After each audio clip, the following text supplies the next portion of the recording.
ప్రార్థన చేస్తాం. ప్రేమగల మా పరలోకపు తండ్రి, మా రక్షకుడైన యేసు ప్రభు వారి పరిశుద్ధమైన నామమున మీకు వందనాలు, స్తోత్రాలు చెల్లించుకుంటున్నాం. ప్రభు దినమందు ప్రకటించుకున్న మేరకు రాత్రి బైబిల్ పఠన కోడి కొరక మీరు మమ్మల్ని సమకూర్చినందుకు మీకు స్తోత్రాలు. సమయానికి రాగలిగిన ప్రియులందరిని బట్టి మీకు వందనాలు చెల్లిస్తున్నాం.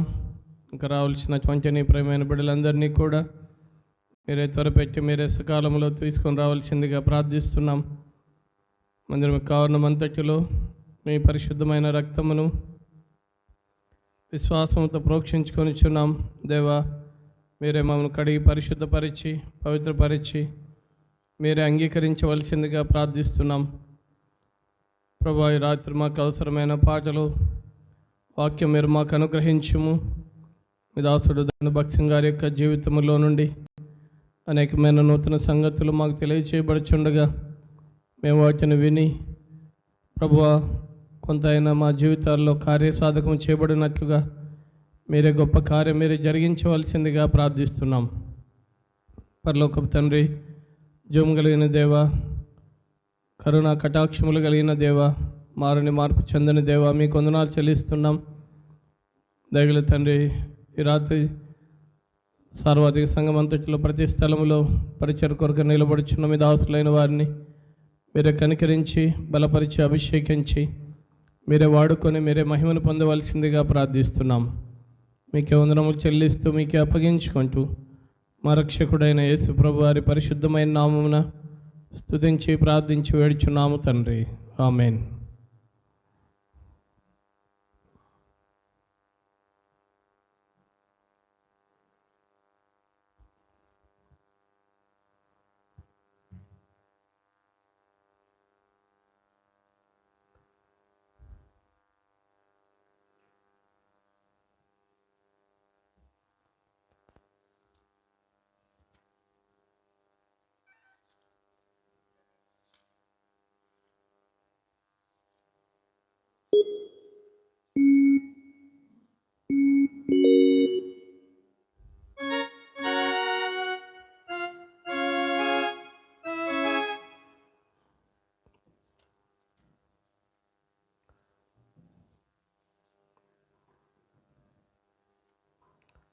పాట సంఖ్య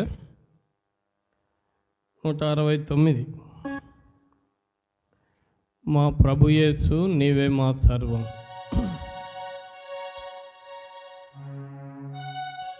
నూట 69.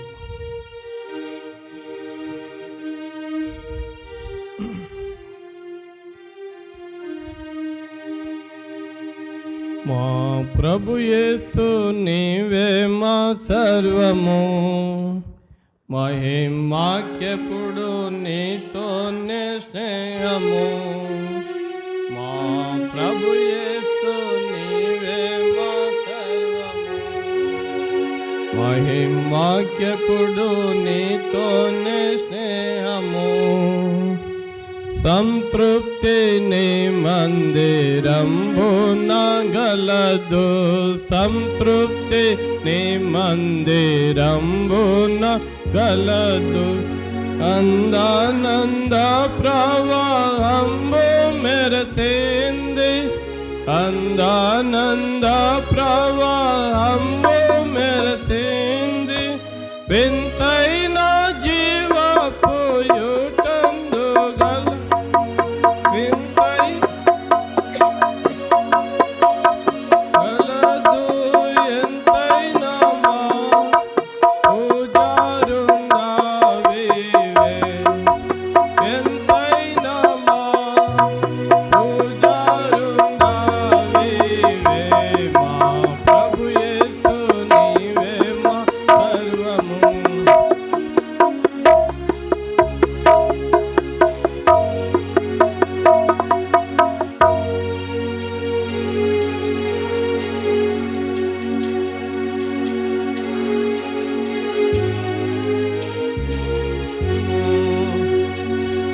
ఇంతటి ప్రేమను నేనెంతో పొందియు, ఇంతటి ప్రేమను నేనెంతో పొందియు. మొదటి ప్రేమానెంతో విడిచిపెట్టితిని, మొదటి ప్రేమానెంతో విడిచిపెట్టితిని, సదయా క్షమించి మొదటి ప్రేమానిమ్మై, సదయా క్షమించి మొదటి ప్రేమానిమ్మయ, సతతంబు మా పూజారున్నావీవే, సతతంబు మా పూజారున్నావీవే, మా ప్రభు యేసు నీవే మా సర్వము, మహిమాకెప్పుడు నీతోనే మా ప్రభు యేసు నీవే మా సర్వము, ఎప్పుడు నీతోనే స్నేహము, మా తలపు మాటల్లో మా చూపు నడకలో, మా తలపు మాటల్లో మా చూపు నడకలో, మేము కూర్చున్నా నిలుచున్నా వీక్షించిన, మేము కూర్చున్నా నిలుచున్నా వీక్షించిన,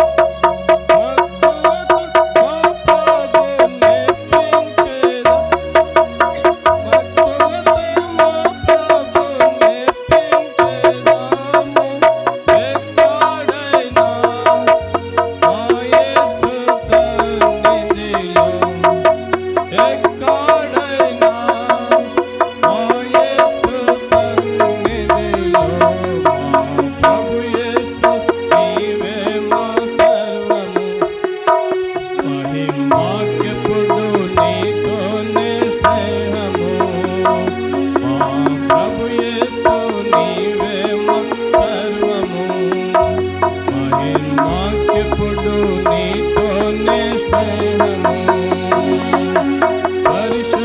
పరిశుద్ధమైనది నీ దివ్య నైజము, పరిశుద్ధమైనది నీ దివ్య నైజము, పరిశుద్ధమైన జీవితమే మా భాగ్యము, పరిశుద్ధమైన జీవితమే మా భాగ్యము, పరిశుద్ధ ప్రజలుగా మమ్ము సరిచేసి, పరిశుద్ధ ప్రజలుగా మమ్ము సరిచేసి, పాలించుము ప్రభు యేసు రాజా, పాలించుము ప్రభు యేసు రాజా, మా ప్రభు యేసు నీవే మా సర్వము, మహిమాకెప్పుడు నీతోనే స్నేహము, మా ప్రభు యేసు నీవే మా సర్వము, మహిమాకెప్పుడు నీతోనే స్నేహము, సోదర ప్రేమ సమాధానములకు, సోదర ప్రేమ సమాధానములకు, సాత్విక సంతోష భక్తి వినయాలతో, సాత్విక సంతోష భక్తి వినయాలతో, స్తుతి పరిమళాలతో, వింతైన స్తుతి పరిమళాలతో, వినయంబున పూజింతుము నిన్ను, వినయంబున పూజింతుము నిన్ను, మా ప్రభు యేసు నీవే మా సర్వము, మహిమాకెప్పుడు నీతోనే స్నేహము, మా ప్రభు యేసు నీవే మా సర్వము, మహిమాకెప్పుడు నీతోనే స్నేహము.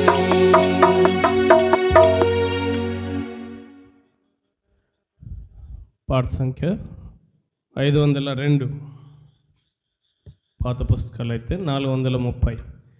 లేచి రండి విశ్వాసులారా,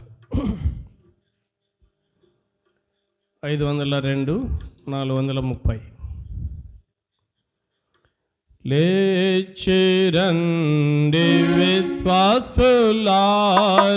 యోర్దన్ నదిని దాటను, విడచిపెట్టుడి మిస్రాయం సుఖ విలాసమాయలన్, విడచిపెట్టుడి మిస్రాయం సుఖ విలాసమాయలన్.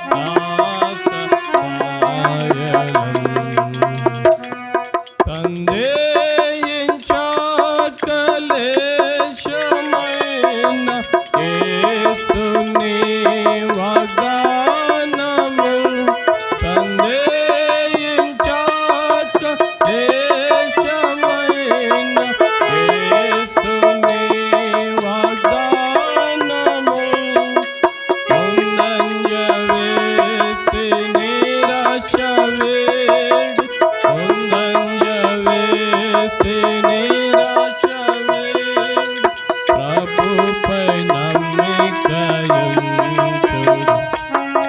ప్రభుపై నమ్మికయుంచుడి. లేచిరండి విశ్వాసులార, నదిని దాటను, విడచిపెట్టుడి మిస్రాయం సుఖ విలాసమాయలన్, విడచిపెట్టుడి మిస్రాయం సుఖ విలాసమాయలన్. కత్రాలు సముద్రముల్ దర్శించి, పర్వతముల్ కంపించినన్, కత్రాలు సముద్రముల్ దర్శించి, పర్వతముల్ కంపించినన్, సొదొమ వైపు తిరిగి చూడక, సొదొమ వైపు తిరిగి చూడక, వెల్లుడి సియోను నగరుకు, వెల్లుడి సియోను నగరుకు. లేచిరండి విశ్వాసులార, యోర్దన్ నదిని దాటను, విడచిపెట్టుడి మిస్రాయం సుఖ విలాసమాయలన్, విడచిపెట్టుడి మిస్రాయం సుఖ విలాసమాయలన్. పరికించుడి యేసుని కల్వారిలో కన్నులతో, పరికించుడి యేసుని కల్వారిలో కన్నులతో, దూరపరచి బంధకముల, దూరపరచి బంధకముల, నశింపచేసే మరణము, నశింపచేసే మరణము. లేచిరండి విశ్వాసులార, యోర్దన్ నదిని దాటను, విడచిపెట్టుడి మిస్రాయం సుఖ విలాసమాయలన్, విడచిపెట్టుడి మిస్రాయం సుఖ విలాసమాయలన్.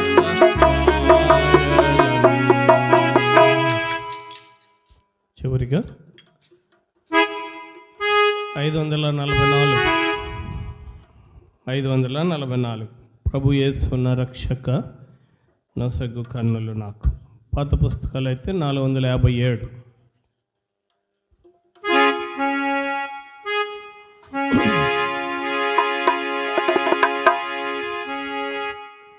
మొదటి 3 చరణాలు తర్వాత ఆఖరి చరణం మాత్రం పాడుకుందాం.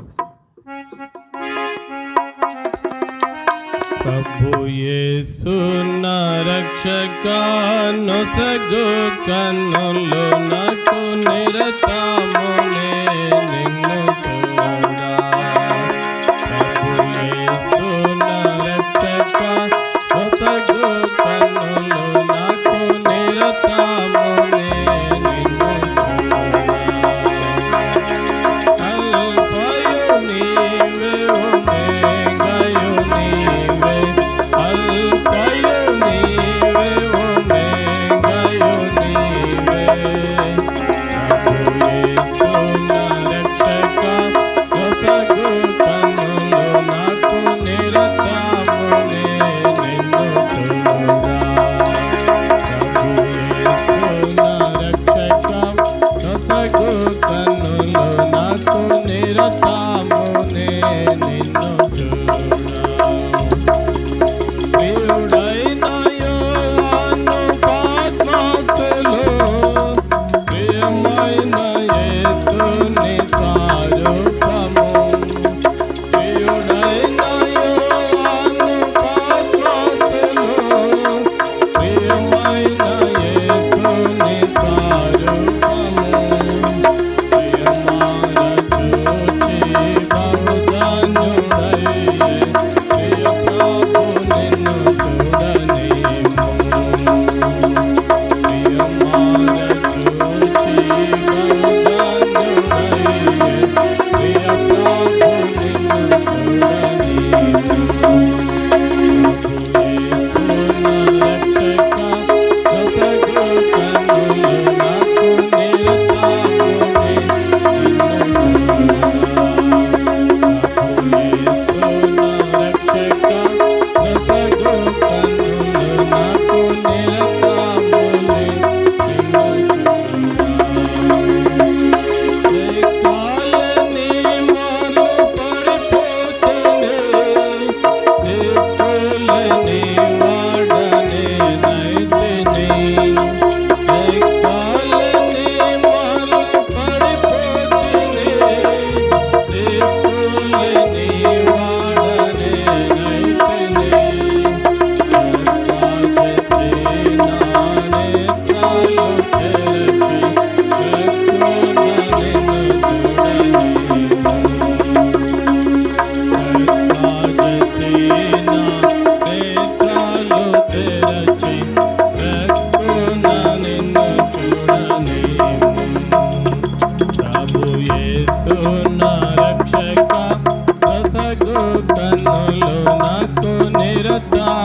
బైబిల్ పట్ల వాడుకుందాం.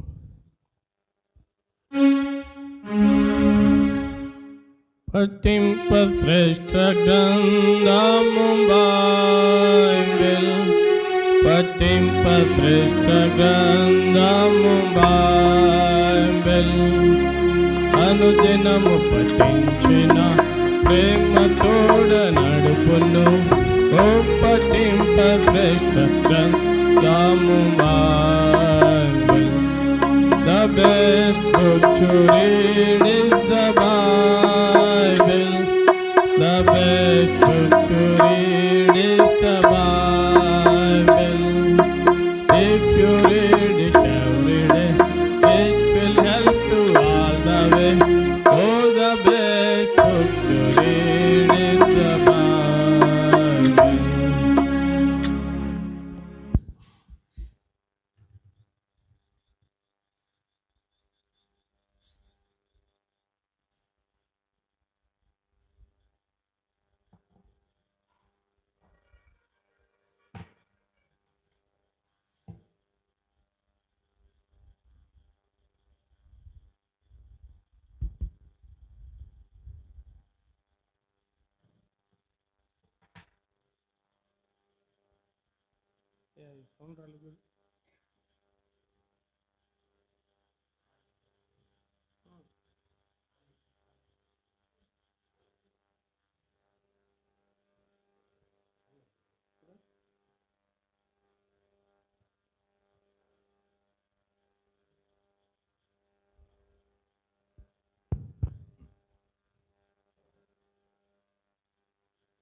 మన భాగాలు చదువుకుందాం.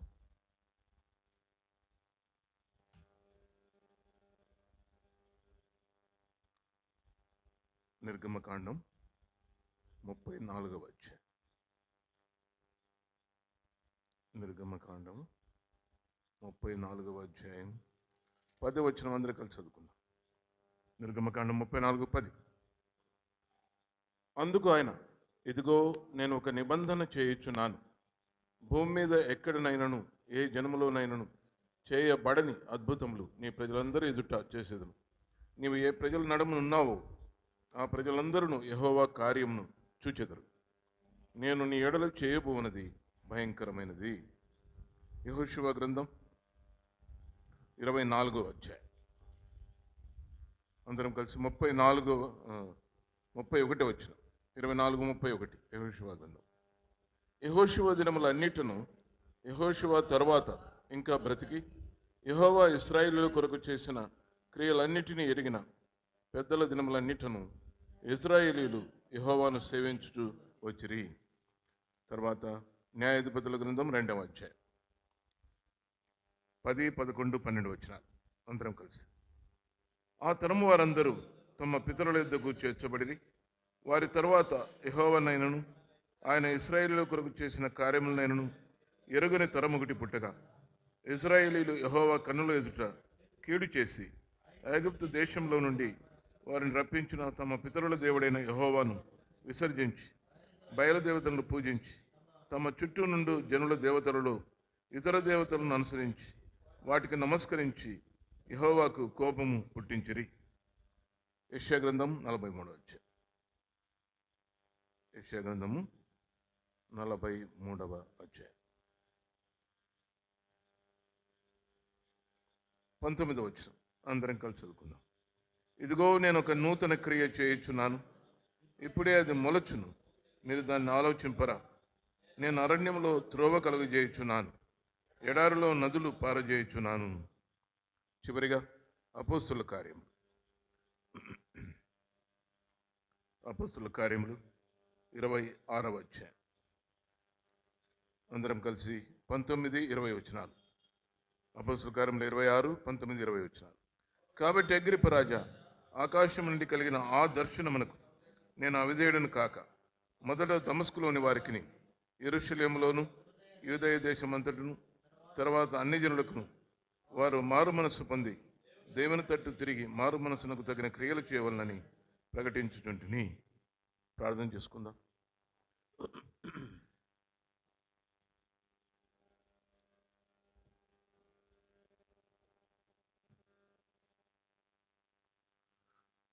ప్రేమగల మా పరలోకపు తండ్రి, జీవముగల గొప్ప దేవ, సర్వాధికారి, సర్వోన్నతుడ, పరిశుద్ధుడ, నిత్య నివాసి అయిన దేవ, ఈ రాత్రి సమయంలో మరి ఒక బైబిల్ పఠన దినాన్ని మాకు అనుగ్రహించినందుకై స్తోత్రాలు.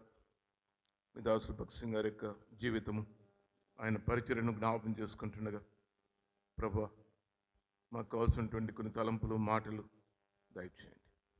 మమ్మల్ని ఎంతైనా ప్రోత్సాహపరచండి, మమ్మల్ని పురికొల్పండి, మమ్మల్ని బలపరచండి, స్థిరపరచండి. ప్రభా, అనేకులము మీరు చేసిన కార్యములను ఎరగని వారు అట్టి తరంలో ఉన్నాం.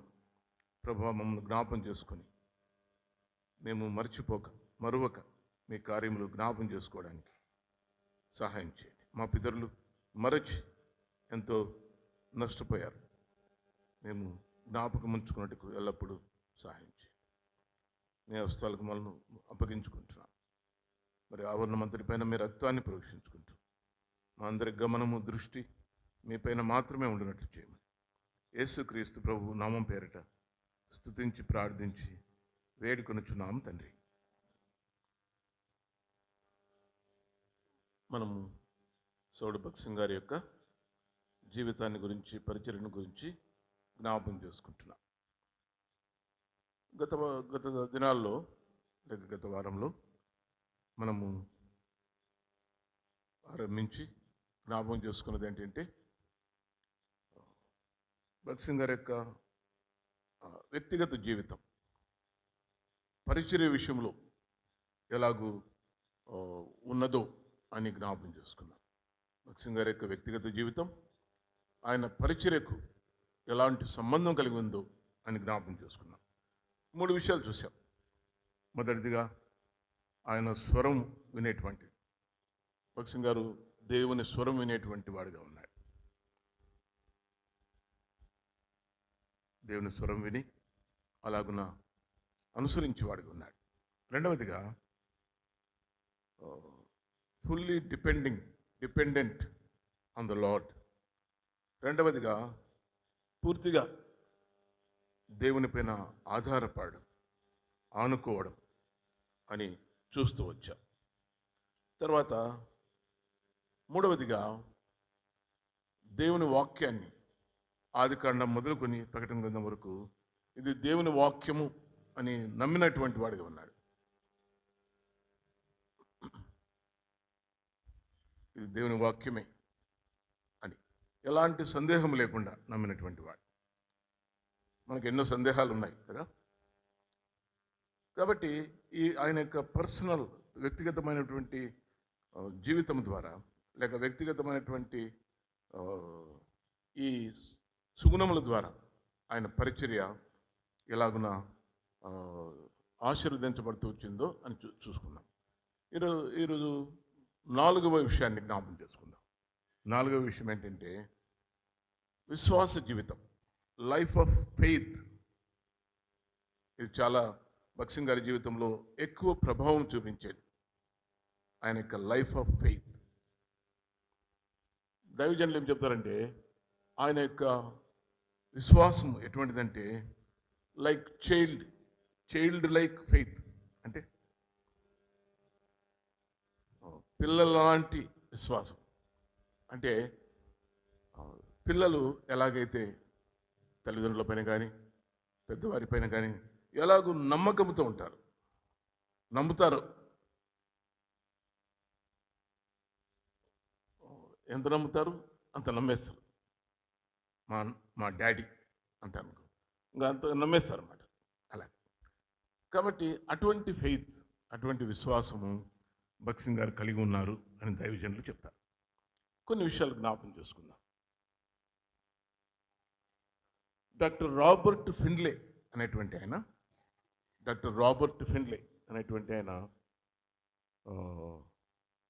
భగత్ సింగ్ గారి యొక్క విశ్వాసాన్ని గురించి ఏమని చెప్తా ఉన్నాయంటే, ఆయన సొంత అక్కర్ల కొరకు భగత్ సింగ్ గారు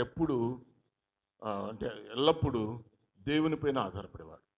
తన సొంత అక్కర్ల కొరకు, తన పరిచర్య అక్కర్ల కొరకు, తన సొంత అక్కర్ల కొరకు, సంఘం యొక్క అక్కర్ల కొరకు, అన్నిటి కొరకు ఎలాగున దేవుని పైన విశ్వాసం కలిగిన వాడిగా ఉన్నాడు అని ఆయన జ్ఞాపం చేస్తూ వచ్చాడు.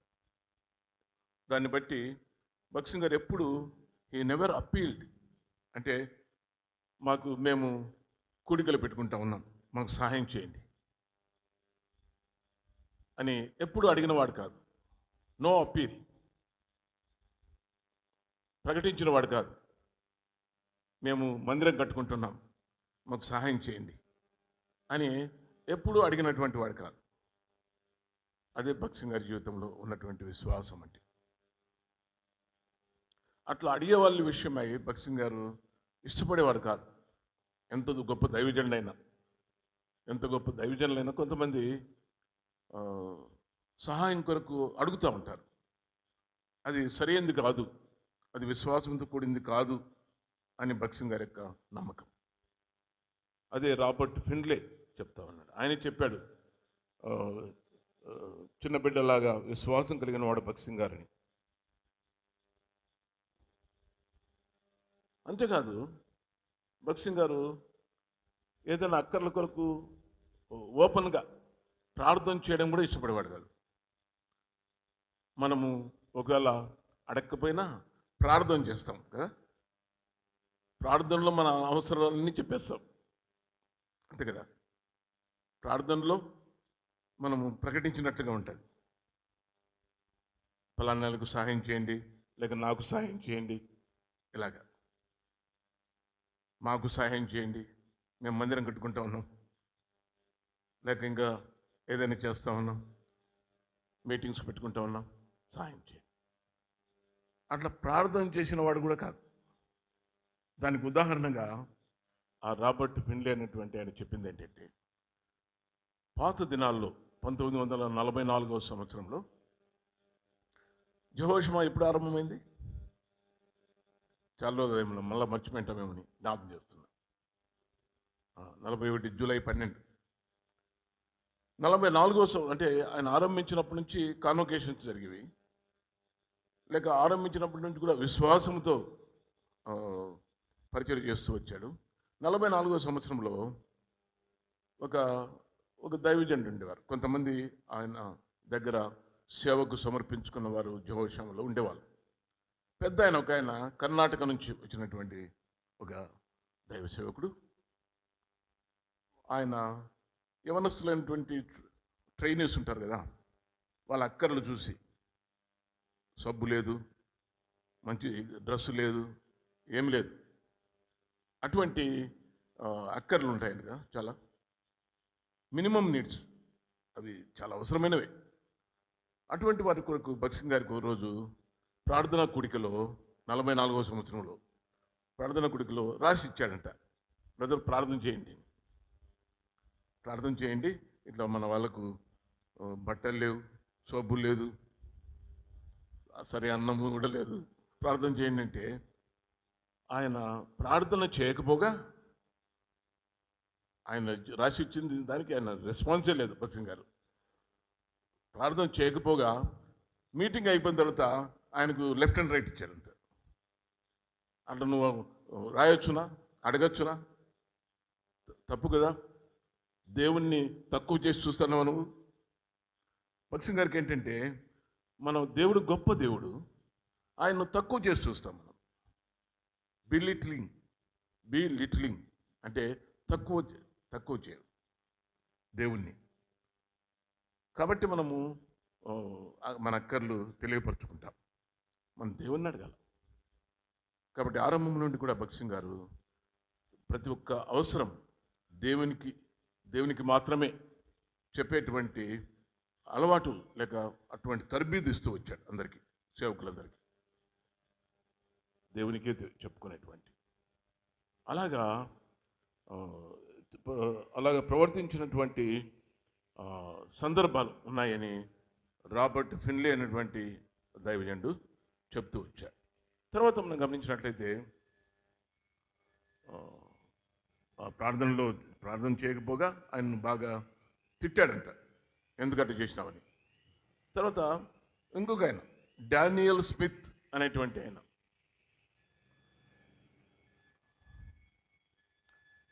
భక్సింగ్ గారు డానియల్ స్మిత్ ఏమంటారంటే, భక్సింగ్ గారు ఎప్పుడు కూడా ఏ సందర్భంలో కూడా భక్సింగ్ గారు అమెరికాకు కానీ విదేశాలకు కానీ అడుక్కునే దానికి పోలేదు అని చెప్తాడు. డానియల్ స్మిత్ అని ఆయన విదేశస్తులే. ఆయన ఏమని చెప్తాడంటే, ఎప్పుడు కూడా భక్సింగ్ గారు అడుక్కునే దానికి విదేశాలకు పోలేదు. చాలామంది ఆయన చెప్పేది ఏంటంటే, చాలామంది సేవకులు, సేవకు వచ్చిన వాళ్ళు, లేక పరిచయం చేసేవాళ్ళు, వీళ్ళంతా కూడా దేవుడు పిలిచాడని చెప్తారు, కానీ మరి అక్కర్ల కొరకు విదేశాలకు వెళ్ళడం, విదేశస్తులకు అడుక్కోవడం అలాగా చేస్తూ ఉంటారు అని ఆయన చెప్పేవాడు. అయితే భక్సింగ్ గారు ఈ కాన్వకేషన్స్కు చాలా డబ్బు ఖర్చు అయినా కూడా, డానియల్ స్మిత్ గారు ఏం చెప్తారంటే, చాలా డాలర్లు ఖర్చు అయిపోతుంది. అంటే అంత అమౌంట్ ఖర్చు అయినా కూడా ఎప్పుడు కూడా భక్సింగ్ గారు సనుక్కొని, ఇక్కడ హెబ్రోన్లో ఎప్పుడు కూడా సనుగు కానీ, అయ్యో ఎట్లా మనకు డబ్బులు లేవే, రేపెట్లా చేయాలా, ఇటువంటి సనుగు కూడా ఎప్పుడు కూడా లేకుండా భక్సింగ్ గారు విశ్వాసంతో చేస్తూ వచ్చాడు. అంటే దేవుని యొక్క ఆశ్చర్య కార్యాలు, దేవుని యొక్క అద్భుతాలు అవన్నీ ఆయన విశ్వాసాన్ని బట్టి చూస్తూ వచ్చాడు. దేవుడు సహాయం చేయడం అలాగా, అది ఆయనలో చూసేటువంటి మాట.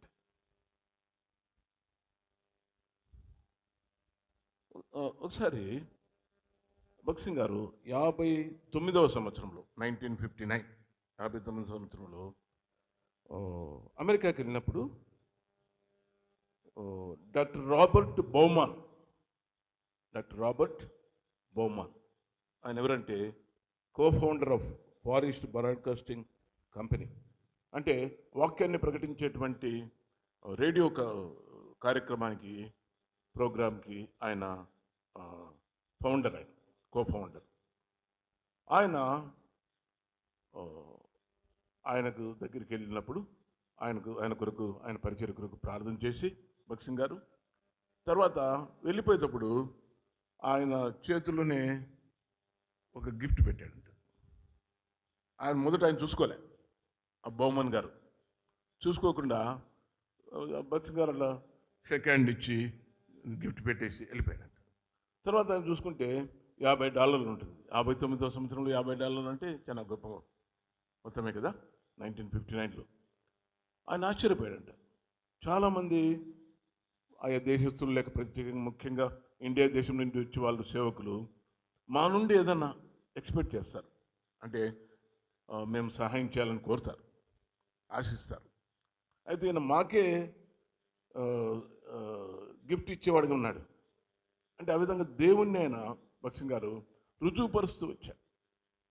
దేవుడు ఎంత శక్తిమంతుడు, ఎంత గొప్పవాడు అని ఆయన భక్సింగ్ గారు రుజువుపరుస్తూ వచ్చాడు. అది భక్సింగ్ గారి యొక్క జీవితంలో ఉన్నటువంటి విశ్వాసం అని మనం అర్థం చేసుకోవచ్చు.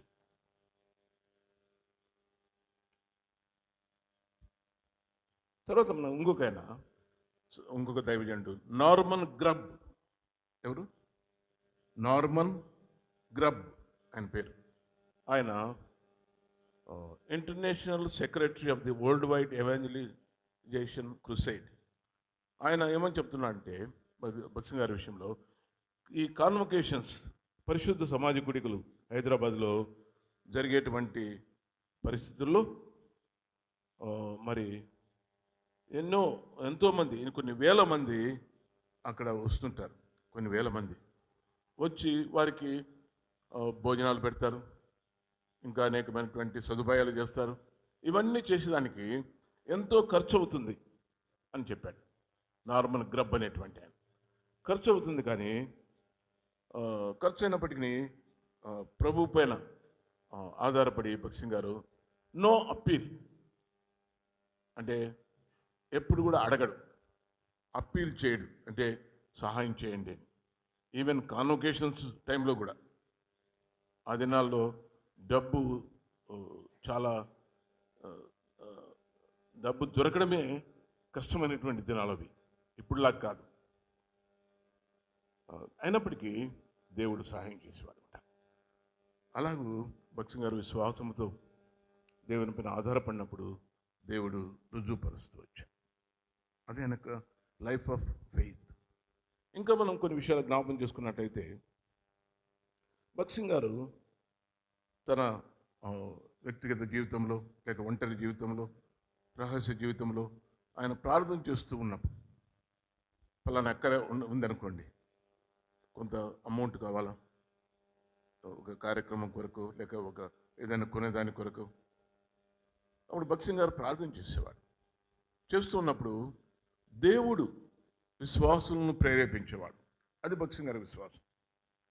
ఒకవైపున గదిలో ప్రార్థన చేస్తూ ఉంటే భక్సింగ్ గారు ఒక ఇన్సిడెంట్ చెప్పాడు. ఆయన దైవజనుడు చేస్తూ ఉంటే ఒక వ్యక్తి, ఒక ఎంప్లాయీ, విశ్వాసి అయినటువంటి బ్యాంకులో డబ్బు డిపాజిట్ చేసుకుని కట్టేదానికి పోతున్నాడంట. పోతుంటే దేవుడు ఆయన్ని ప్రేరేపించి బ్యాంకులో కట్టే బదులు భక్సింగ్ గారికి ఇవ్వకూడదా అని ప్రేరేపణ కలిగి ఆయన అది మానుకొని తిరిగి భక్సింగ్ గారి దగ్గరికి వచ్చారంట. వచ్చి ఆయన ప్రార్థన చేస్తుండగా ఆయన దగ్గరికి వెళ్ళి ఆ గిఫ్ట్ ఇచ్చాడు. అంటే ఎంతైతే కట్టాలనుకున్నా అది ఇచ్చారు. సరిగ్గా అది భక్సింగ్ గారు ఎంత డబ్బు కావాలని ప్రార్థన చేస్తామన్నాడో అదే అమౌంట్, అదే మొత్తం, ఆ మొత్తం ఉండేది. అంటే ఎంతో చక్కగా దేవుడు ఒకవైపున భక్సింగ్ గారు ప్రార్థన చేస్తుంటే, ఇంకొక వైపున విశ్వాసాలను ప్రేరేపించి మరి డబ్బు తీసుకుని వచ్చేదానికి సహాయం చేస్తూ వచ్చేవాడు. అలాగా ఎన్నో ఉదాహరణలు చెప్పుకోవచ్చు మనం, ఎన్నో ఉదాహరణలు. ఆరంభంలో కూడా ఒకటి చెప్పుకున్నాం మనం. యెహోషామ చేరక ముందు అప్పటికి బాడీగా 150 రూపాయలు యెహోషామ. ఆ సాయిబు ముస్లిం ఆయన, మీకు ఇచ్చేదానికి దేవుడు నాకు ప్రేరేపణ ఇచ్చాడు, మీకు ఇస్తాను, 2 నెలల బాడీ, అప్పుడు ఉన్నటువంటి అలవాటు ప్రకారం 300 రూపాయలు. వాళ్ళు ప్రార్థన చేస్తూ ఉండగా మరుసటి రోజే ఒక వ్యక్తి ఆ 300 రూపాయలు మనీ ఆర్డర్ ద్వారా పంపించాడు. అంటే అలాగా దేవుడు నడిపిస్తూ వచ్చాడు. అంటే ఎంత డబ్బు కావాలో అంత దేవుడు తీసుకొని వచ్చేవాడు కరెక్ట్గా, సరిగ్గా. అది దేవుడు చేసేటువంటి కార్యం అని మనం చెప్పుకుంటూ వచ్చాం. అంతేకాకుండా మనం గమనించినట్లయితే భక్సింగ్ గారి జీవితంలో ఇంకా మనం జ్ఞాపం చేసుకున్నట్లయితే ఎన్నో క్రియాపూర్వకమైనటువంటి ఉదాహరణలు, అనుభవాలు ఎన్నో భక్సింగ్ గారి జీవితంలో చూస్తాం మనం. 44వ సంవత్సరంలో హోలీ కాన్వకేషన్ మద్రాసులో, యెహోషామలో. అప్పుడు 44వ సంవత్సరం అంటే రెండో ప్రపంచ యుద్ధం జరుగుతుంది. అప్పుడు ఎన్నో ప్రపంచ యుద్ధం, ఇంకా మూడోది ఇంకా జరగబోతుందేమో భవిష్యత్తులో. అప్పుడు రేషన్ అంటే బియ్యము ఎంత కావాలంటే అంత దొరకదు. కొనాలంటే బ్లాక్లో కొనాల్సిందే. మామూలుగా స్టోర్లో ఇవ్వాలంటే కొంత ఇస్తారు. మనకి ఏదైనా ప్రత్యేకమైన ప్రోగ్రాం ఉంటే గవర్నమెంట్ వాళ్ళకి అప్లికేషన్ పెట్టుకుంటే వాళ్ళకి ఇష్టమైతే శాంక్షన్ చేస్తారు. కొంతవరకు చేశారు, ఇంకా అంతకు మించి చేయడంలే. దాదాపు 2000 మంది 3 పుట్ల వారమంతా భోంచేయాలి. బియ్యం దొరకడంలే. వాళ్ళు ఏమనుకున్నారంటే మరి బ్లాక్లో కొనకూడదు అనుకున్నారు. ఎట్లా బ్లాక్లో కొనకూడదు, గవర్నమెంట్ ఇవ్వడంలే, ఎట్లా చేయాలా? ప్రార్థన చేసినప్పుడు భక్సింగ్ గారికి తలంపు వచ్చింది. ఆ స్టోర్లో బియ్యం ఉంటాయి కదా, ఒక స్టోర్ రూమ్ ఉంటుంది అనుకోండి. అక్కడ వస్తువుల బియ్యము బ్యాళ్ళు అన్నీ ఒక చోట పెడతారు కదా, స్టోర్ రూమ్ అంటే తెలుసు కదా, తెలుసా లేదా? ఒక సహోదరుని పోయి, సరే బియ్యం దొరకలే కదా, కొలుచు ఎన్ని బియ్యం ఉన్నాయో అంటే ఆయన బాగా లెక్కించి నిదానంగా 5 మూటలు ఉన్నాయి అని చెప్పాడంట. 5 బ్యాగ్స్. మళ్ళీ మరుస రోజు వాడుకుంటూ ఉంటారు కదా, 3 పూట్ల భోజనం పెట్టాలి కదా, 2 పూట్ల భోజనం పెట్టాలి, 1 పూట టిఫిన్. మళ్ళీ మరుస రోజు పోయి ఎంచితే 5 మూటలు ఉన్నాయి. మళ్ళీ మరుస రోజు పోయి ఎంచితే 5 మూటలు ఉన్నాయి. చివరికి 1 మూట మిగిలింది మీటింగ్స్ అన్నీ అయిపోయేసరికి. అలాగే దేవుడు అంటే ఆశ్చర్యరీతిగా అద్భుతంగా ఎట్లా జరిగింది అంటే, ఎట్లా జరిగిందో దేవునికి తెలుసు, అక్కడ అనుభవించిన వాళ్ళకి తెలుసు, అంతే కదా. అలాగా దేవుడు ఇన్ ఏ మిస్టీరియస్ వే అంటారు. దైవజనులు ఏం చెప్తారంటే, ఇన్ ఏ మిస్టీరియస్ వే, మాకే అర్థం కాలే ఎట్లా జరిగిందో అన్నట్టు అట్లా చేస్తూ అట్లా ప్రభు కార్యాలు చేస్తూ వచ్చాడు. అంటే భక్సింగ్ గారి యొక్క విశ్వాసాన్ని బట్టి అలాగా జరిగిస్తూ వచ్చాడు. తర్వాత మనం గమనించినట్లయితే 1968 సంవత్సరం అక్టోబర్లో కాలింపాంగ్లో కాన్వకేషన్. కాలింపాంగ్ అంటే తెలుసు కదా, వెస్ట్ బెంగాల్లో ఉంటుంది. అది కొంతమంది మన వాళ్ళు కూడా వెళ్ళారు ఇక్కడ నుంచి కూడా కాన్వకేషన్కి, అనంతపురం జిల్లా నుంచి ఇక్కడంతా. 68వ సంవత్సరంలో అక్టోబర్లో కాన్వకేషన్స్కి వెళ్ళారంట. వెళ్తే వారం అంతా జరిగిన తర్వాత శనివారము పెద్ద వర్షం, బకెట్లతో పోసినట్లుగా ఉందంట వర్షం. బకెట్లు తీసుకొని పోస్తే ఎట్లుంటుంది అట్లుంటే 68వ సంవత్సరంలో కాలింపాంగ్లో ఉన్న వాళ్ళు చెప్పారంట, మేము చూడలేదు ఇంతవరకు ఎటువంటి వర్షాన్ని. ఆ తర్వాత ఏమైందంటే వర్షం రావడమే కాకుండా 4వ తేదీ 5వ తేదీ శనివారం, అంటే శనివారం ఆదివారంతో ముగిసిపోతుంది అనుకోండి. శుక్రవారం రాత్రి 11 గంటల టైంలో గొప్ప భూకంపం వచ్చిందంట కాలింపాంగ్లో. 68వ సంవత్సరంలో గొప్ప భూకంపం. ఆ భూకంపంతో కాలింపాంగ్ నుంచి సిలిగురి రైల్వే స్టేషన్ ఉంది కదా, ఆ మధ్యలో బ్రిడ్జి ధ్వంసమైపోయిందంట. ఈ భూకంపాన్ని బట్టి బ్రిడ్జి ధ్వంసమైపోయింది. అంటే అక్కడ ఇంక పోయేదానికి లేదు, బస్సులు కానీ రోడ్డు పైన పోయేదానికే లేదు. అప్పుడు ఏం చేశారంటే, సరే దేవుడు అనుమతించాడు కాబట్టి దేవుడు మరలా మనకు ద్వారం తెరిచే వరకు ఇక్కడే ఉందాం అనుకున్నారంట. కన్వకేషన్ అయిపోయింది, చివరికి వచ్చేసింది. సరే కొంతకాలం గడుపుదామని వారు మరలా ఉదయం సాయంత్రం బైబిల్ స్టడీస్, సువార్త అన్ని కొనసాగిస్తూ వచ్చారంట. ఎందుకంటే అందరూ కలవరంలో ఉంటారు కదా, ఈ తుఫాన్ రావడం లేక ఈ భూకంపం రావడం, విపరీతమైన వరదలు రావడం, ఇవన్నీ కూడా వారికి సువార్త ప్రకటిస్తూ అలా ఉన్నారంట. కొంతకాలం ప్రార్థన చేసుకుంటూ బైబిల్ స్టడీ చేసుకుంటూ అన్నీ ఉన్నారు. తర్వాత ఎందుకంటే ఆ బ్రిడ్జి కొలాప్స్ అయిపోయింది కాబట్టి, తర్వాత మనం గమనించినట్టయితే వారు ప్రార్థన చేస్తూ వచ్చారు.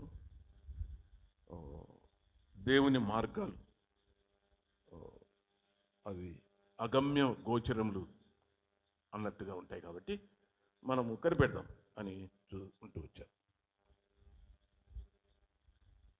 తర్వాత వారు ప్రార్థన చేసుకుంటూ ఉన్నారు, ప్రభా నీ ఇష్టమైనటువంటి సమయంలో మమ్మల్ని తీసుకెళ్ళు అని. తర్వాత ఒక వారం తర్వాత వాళ్ళ ప్రార్థన మారిపోయిందంట. ప్రార్థన ఏమని మారిపోయిందంటే,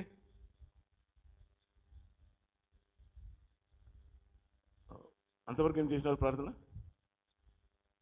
ప్రభా నీ చిత్తానుసారమైన సమయంలో మమ్మల్ని బయటికి తీసుకు, అంతవరకు ఉంటాం అన్నవాళ్ళు ఒక వారం తర్వాత ప్రార్థన ఏం మారిపోయిందంటే, ప్రభా మిలిటరీ వాళ్ళతో మాట్లాడు, మమ్మల్ని ఇక్కడి నుంచి మూవ్ చేసేదానికి, ఇక్కడ నుంచి అంటే తీసుకెళ్ళడానికి ఎట్లా హెలికాప్టర్లు లిఫ్ట్ చేసేటట్లుగా వాళ్ళతో మాట్లాడు అని ప్రార్థన మొదలుపెట్టారంట. వారంతా ప్రార్థన చేస్తూ ఉన్నారు. చేస్తూ ఉండగా ఒకటి రెండు రోజుల తర్వాత భగత్ సింగ్ గారికి ప్రభు ఒక మాట ఇచ్చాడంట. ఏమని మాట ఇచ్చాడంటే, చదువుకుందాం. అంటే ప్రభు కార్యం చేస్తాడు, గవర్నమెంట్తో మాట్లాడి మమ్మల్ని ఎయిర్ లిఫ్ట్ చేస్తాడు అనేటువంటి తలంపు దేవుడిచ్చాడంట. దాని కొరకు ఆయన చూపించే వాక్యాలు ఏంటంటే చూడండి, ఏజ్కేలు గ్రంథం 3వ అధ్యాయం. ఏజ్కేలు గ్రంథం 3వ అధ్యాయం చదువుకుందాం అందరు కలిసి. 12 వచనం, 3:12 అందరు కలిసి. ఏజ్కేలు గ్రంథం 3వ అధ్యాయం 12 వచనం. అంతలో ఆత్మ నన్ను ఎత్తుకుని పోగా యెహోవా ప్రభావమునకు స్తోత్రము కలుగును గాక అను శబ్దం ఒకటి ఆయన ఉన్న స్థలము నుండి ఆర్భాటముతో నా వెనుక పలుకుట నేను వింటిని.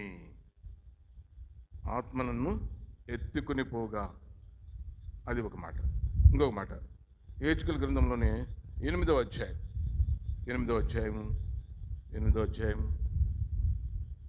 చదువుకుందాం. 3వ వచనం.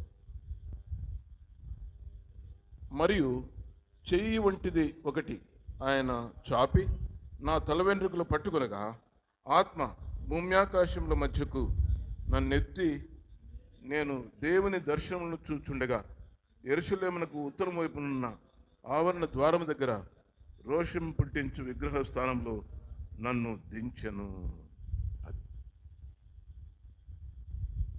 అంటే దీన్ని బట్టి భగత్ సింగ్ గారు ఏమర్థం చేసుకున్నారంటే, తప్పక ప్రభు మమ్మల్ని తీసుకుని వెళ్ళి అక్కడ దించుతాడు. ఎక్కడ? Out of range, out of place, అంటే ఇక్కడ నుంచి బయలుదేరిపోయేదానికి అనుకూలంగా. అది భగత్ సింగ్ దాన్ని బట్టి వారు ప్రార్థన చేస్తూ వచ్చారు.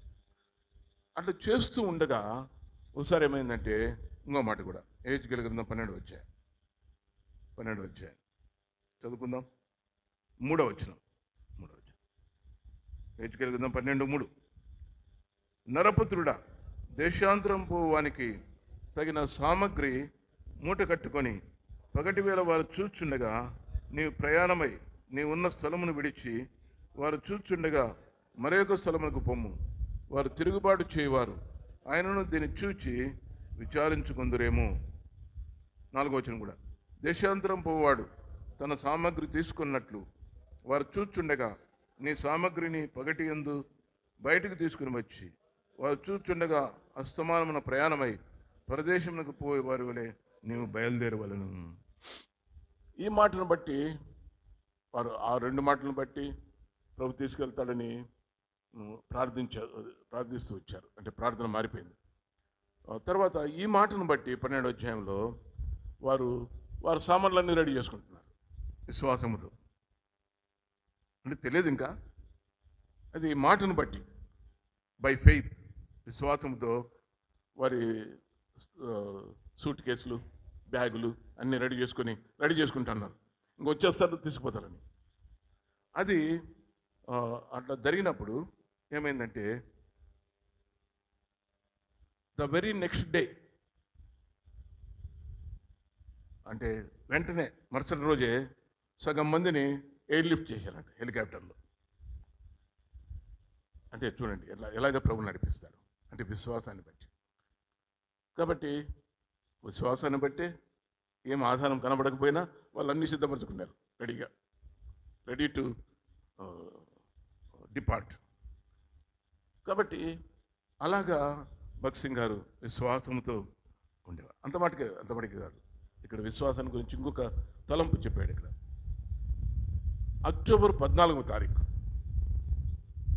దాదాపు ఒక వారం అయిపోయింది కదా, 5వ తేదీ అయిపోయింది శనివారం, ఒక వారం దాదాపుగా 14వ తారీఖు, అక్టోబర్ 14వ తారీఖు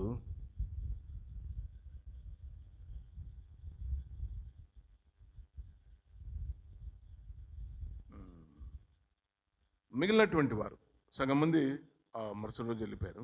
మిగిలినటువంటి వారిని కూడా హెలికాప్టర్లు తీసుకుని పోయేకి గవర్నమెంట్ వాళ్ళు ప్రకటించారు, సిద్ధంగా ఉండండి తీసుకుపోతాం. అంటే సిలిగురి స్టేషన్ వరకు. ఆ దినాల్లో పెట్రోల్ చాలా దొరకడం కష్టం. భక్సింగ్ గారు చెప్పేది ఏంటంటే, ఆ దినాల్లో పెట్రోల్ దొరకడము చాలా కష్టము. ఎవరు కూడా కొనేదానికి కూడా లేక అమ్మే వాళ్ళు కూడా లేరు, కొనేదానికి కూడా కష్టం. అంటే ఎల్షద్దాయ్, కాలింపంగ్లో మందిరం పేరేంటి? ఎల్షద్దాయ్. ఎల్షద్దాయ్ నుంచి చాలా దూరం పోవాలి, అంటే హెలిప్యాడ్ వరకు పోవాలి. అంటే వాళ్ళు లిఫ్ట్ చేయబడాలంటే హెలిప్యాడ్ వరకు పోవాలా. సామాన్ లైన్ ఉంటాయి కదా దండిగా, కాబట్టి వెహికల్లో పోవాలా. అయితే ఒక జీప్ వాళ్ళు మాట్లాడుకున్నారు, ఒక జీపు ఎంగేజ్ చేశారంట. అయితే ఆ జీప్ సగం దూరం, అంటే జీప్లో హెలిప్యాడ్ వరకు పోతే హెలిప్యాడ్లో గవర్నమెంట్ వాళ్ళు లిఫ్ట్ చేస్తారు కదా. ఆ సగం దూరం పోయేసరికి పెట్రోల్ అయిపోయిందంట. అది అట్లాంటివి ఎన్నో భక్సింగ్ గారి జీవితంలో. పెట్రోల్ అయిపోతే అప్పుడు ఏమైందంటే,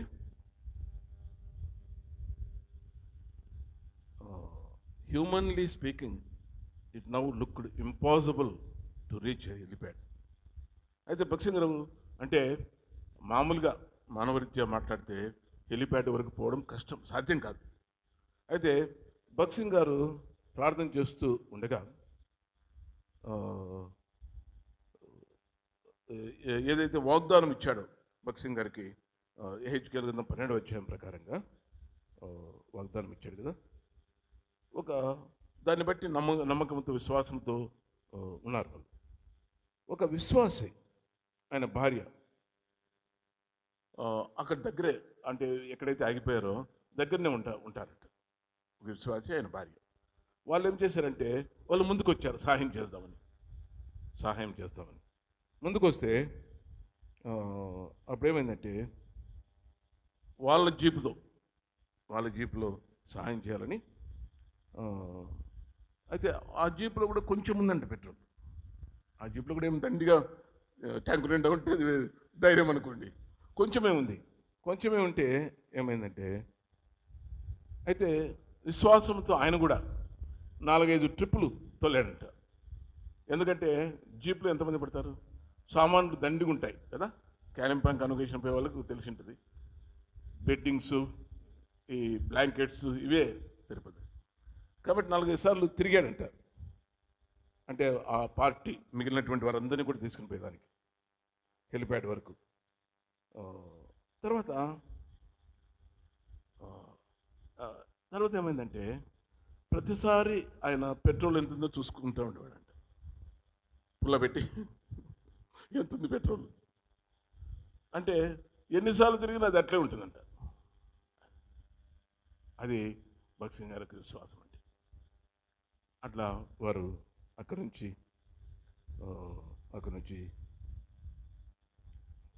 వెళ్ళిపోయారు. ఆయనే, ఆ డ్రైవరే అన్నము మిగిలినటువంటి ఆహార పదార్థాలు తెచ్చాడు. వాళ్ళు తీసుకొని తిని తర్వాత వాళ్ళు బయలుదేరుతూ వచ్చారు. అలాగా భక్సింగ్ గారి జీవితంలో అనేకమైనటువంటి క్రియాపూర్వక అనుభవములు విశ్వాసం గురించి వ్రాయబడుతూ వచ్చాయి. 1960 ప్రాంతాల్లో భక్సింగ్ గారితో పాటుగా ఒక మిషనరీ దంపతులు వచ్చారట బాంబేకి వచ్చి. బాంబే నుంచి హైదరాబాద్కి రావాలనేది వాళ్ళ ఉద్దేశం. అంతకుముందు కూడా ఒకసారి చెప్పుకున్నట్టుంది. మిషనరీ దంపతులు, భక్సింగ్ గారు, ముగ్గురు. ఆ మిషనరీ భార్య, లేడీ మిషనరీ, ఆమె హిప్ ఆపరేషన్ అయి క్రచెస్, అంటే ఆమెకు అంటే క్రచెస్ మీద ఉందన్నమాట. స్ట్రెచర్ అనుకోండి, స్ట్రెచర్ అనుకుందాం. అట్లా ఉంది. భక్సింగ్ గారి తలంపు ఏంటంటే, భక్సింగ్ గారిని ప్రార్థన చేసినప్పుడు పలానా ట్రైన్కే పోవాలని చెప్పాడు. భక్సింగ్ గారు చాలా చాలా కీన్గా ఉంటాడు ఆ విషయాల్లో. రేపు పోదామంటే కుదరదు, పలానా ట్రైన్ కంటే పలానా ట్రైన్కి పోవాల్సిందే, అలాగుంటుంది. భక్సింగ్ గారి యొక్క విధానం, విశ్వాసం కూడా అలాగ ఉంటుంది. అప్పుడు కోషి గారు బాంబేలో ఉండేవారు. 1960 60 ప్రాంతాల్లో బాంబేలో చదివేవారు. కోషి గారిని పిలిచి అలాంటి ట్రైన్కి మధ్యాహ్నంలో సాయంకాలం ఏదో 3 టికెట్లు రిజర్వ్ చేయమన్నాడంట. ఎన్ని టికెట్లు? 3 టికెట్లు. దాంట్లో ఒకటి లోయర్ బర్త్. సాయంత్రం అది బయలుదేరుతుంది. పొద్దున్నే వాళ్ళు ఉన్నారు, స్టేషన్కి వచ్చారు. నెలల ముందే రిజర్వ్ అవుతాయి కదా కొన్నిసార్లు. ఆ స్టేషన్ మాస్టర్ చెప్పాడంట, ఒక్క సీట్ లేదు, విఐపి కోట కూడా ఫుల్ అయిపోయింది అని చెప్పారంట. కోషి గారు మెత్తగా చెప్తున్నా అంట, brother you can go tomorrow అంటే, నో. భక్సింగ్ గారు నో అంటే ఎవరు మాట్లాడలేరు, అది అట్లుండేది ఆ దినాలు. నో అంటే ప్రభు ఈ పలాంటి ట్రైన్కి పొమ్మన్నాడు అంటే, సరే అట్లా కూర్చొని ఉన్నారంట. అది బయలుదేరిన దానికి ముందుగా స్టేషన్ మాస్టర్ పరిగెత్తుకుంటూ వచ్చాడంట. సార్ ఒక ఆయన వచ్చాడు, 3 టికెట్లు క్యాన్సిల్ చేశాడు, 3లో ఒకటి లోయర్ బర్త్ అని చెప్పాడంట. అంటే అలాగుంటాయి భక్సింగ్ గారి యొక్క అలాగుంటుంది భక్సింగ్ గారి విశ్వాసం అంటే. అప్పుడు భక్సింగ్ గారు కోషి గారు చెప్పారంట, చూడు దేవుడు ఎంత నమ్మకస్తుడో అని చెప్పారంట. అందుకే కోషి గారు ఏమనేవారంటే ఆ దినాల్లో, brother your God is God, నీ దేవుడే దేవుడు అంటే అన్నట్లు చెప్పేవాడు భక్సింగ్ గారి గురించి. అది భక్సింగ్ గారి యొక్క విశ్వాసం అంటే. తర్వాత మనం గమనించినట్లయితే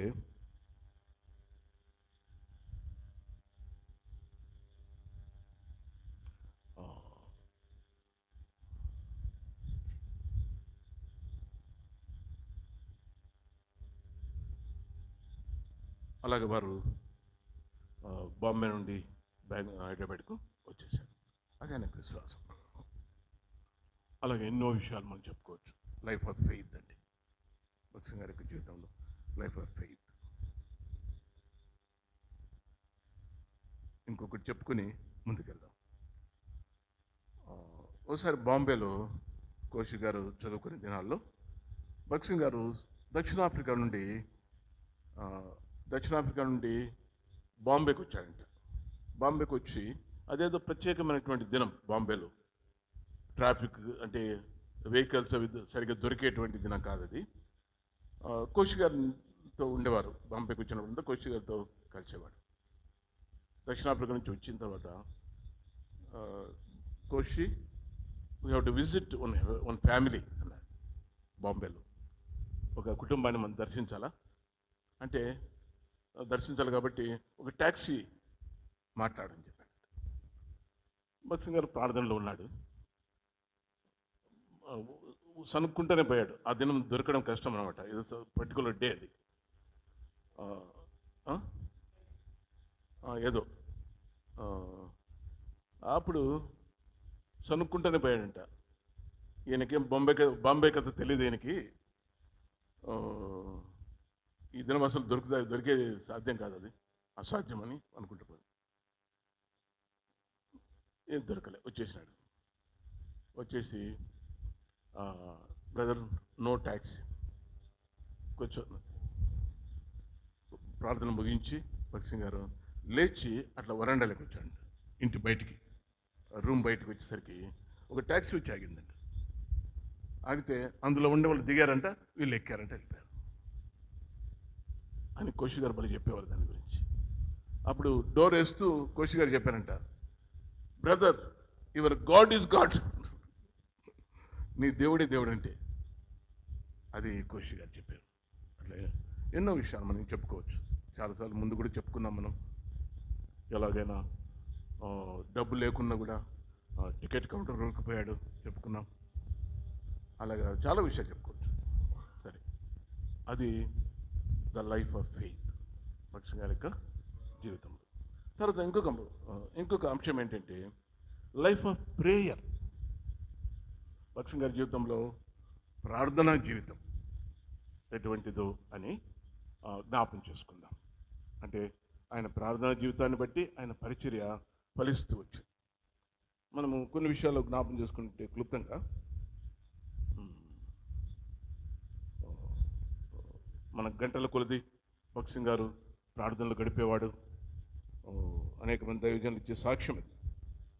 ఇండియాలో ఉన్న, వేరే దేశాల్లో ఉన్న,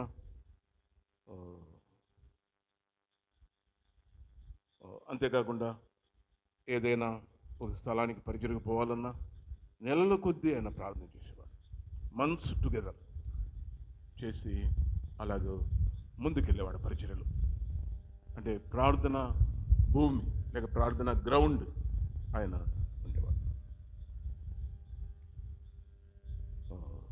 మామూలుగా డే అండ్ నైట్, అంటే రాత్రింబగళ్ళు ఆయన మోకాళ్ళ మీద ఉండి ప్రార్థించే దినాలు ఉన్నాయి. అంతేకాదు ప్రతిదినం కూడా ఆయన 4 గంటల నుంచి, ఉదయం 4 గంటల నుంచి 6 గంటల వరకు ప్రార్థనలు గడిపేవాడు అని మనం చూస్తాం. తర్వాత రేమండ్ గోల్స్వర్ది గారు భక్సింగ్ గారితో జతపడేవాడు ఉండేవారు. ఏం పేరు? గోల్స్వర్ది. ఆయన 1940 సంవత్సరం ఆ ప్రాంతం నుంచి భక్సింగ్ గారితో కలిసి పరిచర్యలో పాల్పొందుతూ వచ్చేవాడు. 1940s.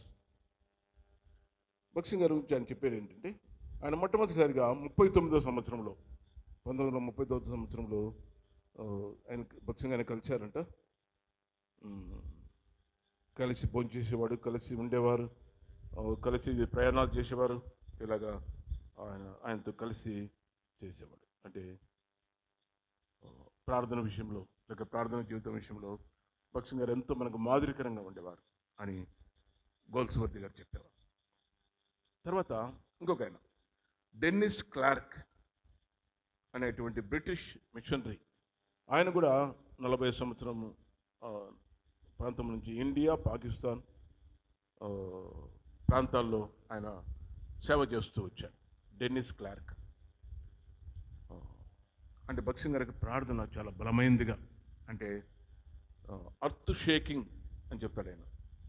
అర్త్ షేకింగ్ అంటే ప్రేయింగ్ హైడ్ లాగా అంత ప్రార్థన చేసేవాడు భక్సింగ్ గారు అని చెప్తూ వచ్చారు. తర్వాత ఇంకొక ఆయన పాల్ మార్ష్ అనేటువంటి ఆయన బ్రిటిష్ మిషనరీ. ఆయన కూడా భక్సింగ్ గారిని ఎరిగినటువంటి వాడు, ఆయన ప్రార్థన జీవితాన్ని ఎరిగినటువంటి వాడు. ఆయన గురించి కూడా, ఆయన కూడా భక్సింగ్ గారి గురించి చాలా చెప్తూ వచ్చాడు. అంటే ఆయన ఎటువంటి ప్రార్థన గడిపేవాడు. తర్వాత మనం గమనించినట్లయితే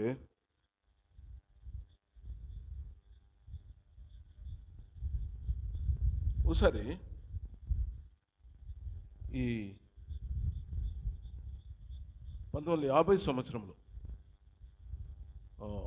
పాల్ మార్ష్ అనేటువంటి ఆయన పాకిస్తాన్ ఇండియా బార్డర్, అక్కడ పాకిస్తాన్లో వారు ఉండి బార్డర్ వరకు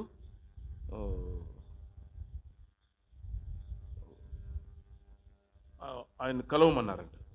కలవమంటే ఆయన 7:30కు వచ్చేసరికి వారు ప్రార్థన చేస్తున్నారంట. ఇంకా అప్పుడు లేచారంట.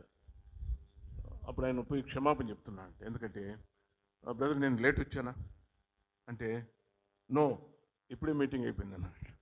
అంటే అలాగా ప్రార్థన కూడికల్లో ఆయన గడుపుతూ వచ్చారు. 1965 సంవత్సరంలో కోషి గారు ఆయన చెప్పే సాక్ష్యం ఏంటంటే, కెస్విక్ కన్వెన్షన్ ఇంగ్లాండ్లో జరుగుతున్నప్పుడు వాళ్ళిద్దరూ ఒకటే టెంట్లో లేక ఒకే చోట బస చేసేవారు ఆ కన్వెన్షన్లో, ఆ మీటింగ్స్లో. అప్పుడు కోషి గారు మధ్యరాత్రి లేక 1 గంట వరకు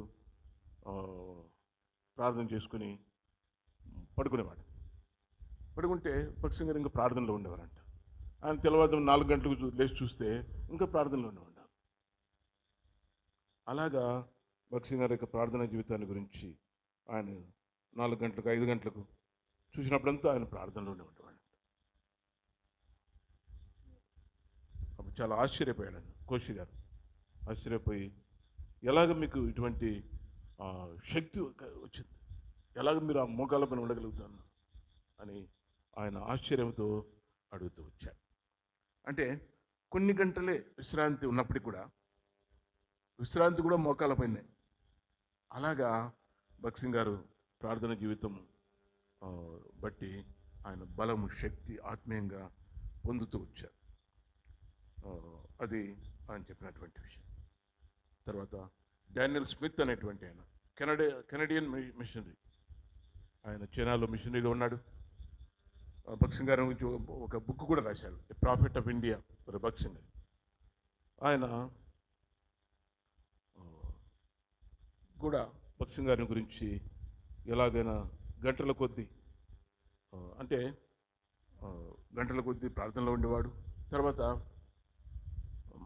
చాలామంది మీకు గమనించింది కూడా ఏంటంటే, రోజుకు కొన్నిసార్లు అంటే 20-30 సార్లు ఆయన నుంచి వచ్చే మాట ఏంటంటే, లెట్ అస్ ప్రే. ఇంకా వేరే పదం రాదు. మనకు పోయి కలుస్తాం అనుకోండి, కొంచెంసేపు అయితేనే లెట్ అస్ ప్రే. ఆ మాట రోజుకు ఎన్నిసార్లు చెప్తాడు అని ఆయన చెప్తూ వచ్చాడు డానియల్ స్మిత్ గారు. అలాగా భగత్ సింగ్ గారి యొక్క ప్రార్థన జీవితం లేక ప్రార్థన శక్తి అని కలిగిన వాడు. తర్వాత ఇంకొక విషయం కూడా చెప్తూ వచ్చారు. ఇంకొక విషయం ఏంటంటే, ఎన్నో ఉదాహరణలు ఉన్నాయి, కానీ ఒకటి ఏంటంటే, కొన్ని సంవత్సరాల క్రితం ఆయన ఒక క్యాంపెయిన్లో ఉన్నాడు నాగర్కోయిల్లో.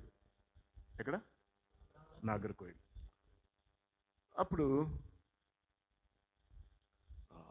అప్పుడు ఉన్నట్టుండి ఈ మిడతలు ఉంటాయి కదా, అవి సైన్యంలాగా వచ్చేసి చుట్టుకున్నాయంట కూర్చొని వాళ్ళందరి మీదకి, తలకాయలకి, ముఖములకి, అన్నిటికీ తిరుగుతూ ఉన్నాయంట వచ్చేసి. మిడతల దండు ఏమి తిరిగేదానికిలా, ఇదే సరిపోతుంది అనమాట. అప్పుడు భగత్ సింగ్ అందరూ లేచి వెళ్ళిపోయే మూడ్లో ఉన్నారు. భగత్ సింగ్ గారు డోంట్ వరీ, లెట్ అస్ ప్రే అని ప్రార్థన చేస్తే అవన్నీ వెళ్ళిపోయాను. అలాగా భగత్ సింగ్ గారి యొక్క ప్రార్థన జీవితంలో లేక ప్రార్థన శక్తి ఎటువంటిదో అనేక విధాలుగా చెప్పబడుతూ వచ్చింది భగత్ సింగ్ గారి యొక్క ప్రార్థన జీవితాన్ని గురించి. తర్వాత మనం గమనించినట్లయితే ఇంకొక సందర్భంలో భగత్ సింగ్ గారి యొక్క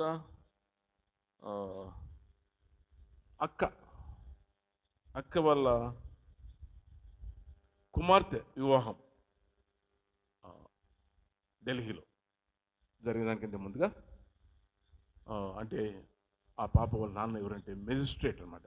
ఢిల్లీలో ఒక మంచి ఉద్యోగంలో ఉండేవారు మెజిస్ట్రేట్గా. అప్పుడు పెద్ద వివాహ వేదిక ఏర్పాటు చేసుకొని పెద్ద గ్రౌండ్లో చాలామందిని ఇన్వైట్ చేసి అలా ఉన్నారు. రేడియోలో వార్త ఏమొచ్చిందంటే, ఈ సాయంకాలము ఈ ఢిల్లీ పట్టణం అంతటిలో పెద్ద వర్షం ఫోర్కాస్ట్ చేశారంట. అంటే వర్షం వస్తుంది, వాతావరణ హెచ్చరిక. వాళ్ళు చాలా భయపడుతూ ఉన్నారంట. ఇన్ని ఏర్పాట్లు చేసుకున్నాం కదా, ఎలాగంతా నష్టమైపోదా. అప్పుడు భగత్ సింగ్ గారు వచ్చిన తర్వాత ఆయన అడిగారంట, ఇట్లా వాతావరణ హెచ్చరిక ఇచ్చారు, మాకు చాలా భయంగా ఉంది అంటే, don't worry, I will pray అని ప్రార్థన చేస్తే ఢిల్లీ అంతా వర్షమే, కానీ వారు ఏర్పాటు చేసుకున్న స్థలంలో నో రెయిన్. అలాగా ప్రభు భగత్ సింగ్ గారు ప్రార్థన జీవితమే కాకుండా భగత్ సింగ్ గారికి ప్రార్థనలు ఎలాగా దేవుడు ఆలకిస్తూ వచ్చాడు అని మనం చూడగలం. అట్లా అనేకమైనటువంటి హెచ్చరికలు, అనుభవాలు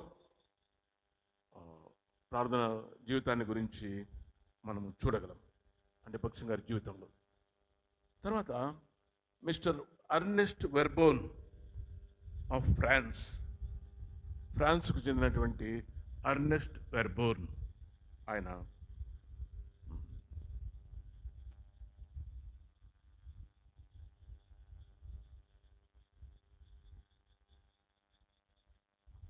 భగత్ సింగ్ గారు ప్రార్థన ద్వారా మరి లేక ఆత్మీయ జీవితంలో దేవునితో సంబంధం కలిగిన వాడుగా, సహవాసం కలిగిన వాడుగా ఆయన ఆ, ఆయన ప్రార్థన జీవితాన్ని బట్టి ఆ ఇన్వర్డ్ లైఫ్ ఆయన ఆ, ఆయన ఆయన ముఖంలో మనం చూడగలం. అంటే ఆ, దాన్ని ప్రతిఫలింప చేసేవాడుగా ప్రార్థన జీవితాన్ని బట్టి ఆయన ముఖంలో ఆ వెలుగు మనం చూడగలుగుతాం అని ఆ దైవజనుడు చెప్తూ వచ్చాడు. కాబట్టి ఆ, అంత మాత్రమే కాకుండా కోషి గారు ఇంకొక విషయం చెప్పాడు.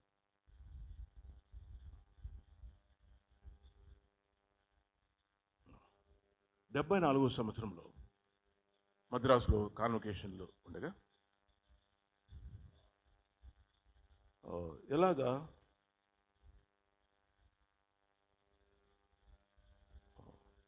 క్షమించండి,